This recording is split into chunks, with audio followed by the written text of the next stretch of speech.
ఎన్నికల గెలవనికి లీడర్లు బగ్గనే హామీలు ఇచ్చిర్రు గాని గెలిచి ఏడా దాటినా వీటిని అమలు చేయకపోయే వరకు ఆడాడ కొంతమంది ఫైర్ అప్పుడు షురువైంది.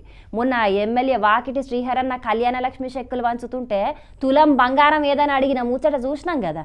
ఇక ఇవాళ ఇచ్చిన హామీలు తీరవలేదని ఏం చేసిండ్రో మీరే చూసినారు.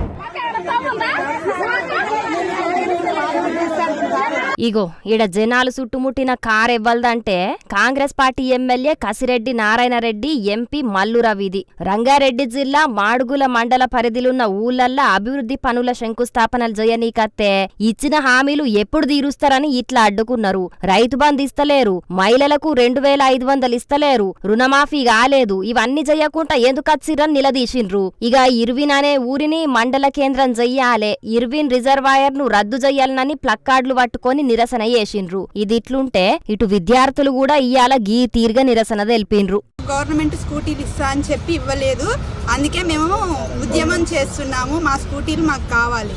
అసెంబ్లీ ఎన్నికల యాల కాంగ్రెస్ పార్టీ మాకు స్కూటీలు ఇస్తామని చెప్పి ఇత్తలేదు. గందుకే వాళ్ళిచ్చిన హామీని వాళ్ళకి యాద్ చేయనీకి ప్రియాంక గాంధీకి ఇట్లా పోస్ట్ కార్డులు రాస్తున్నామని ఖమ్మం విద్యార్థులు చెప్పిండ్రు. హామీని నెరవేర్చి మాకు న్యాయం చెయ్యాలనని వాళ్ళు డిమాండ్ చేసిర్రు. ఇటు హైదరాబాద్ లో చదివే ఆడవిల్లలు సుతం మాకు స్కూటీలు ఇయ్యాలనని చెప్పి ఉత్తరాలు రాసిండ్రు. మరి ఉత్తరాలు ప్రియాంక గాంధీ దాకా పోతాయో లేకుంటే నడుమిట్లా కాంగ్రెస్ పార్టీ కార్యకర్తలే తీసుకుంటారో తెలియదు గాని ఒకవేళ ప్రియాంక గాంధీ దాకా పోతే మాత్రం బరాబర్ మాట తప్పకుండా ఖచ్చితంగా స్కూటీలను తెలంగాణ సర్కార్తో నిప్పిత్తది. ఎందుకంటే వాళ్ళన్న మాట తప్పనోళ్ళు కదా అని కారడ్డమాడుతున్నారు ఈ ముచ్చట తెలిసినోళ్ళు. చూడాలే మరి రేపు ఈ నిరసనలు ఇంకెట్లుంటాయో.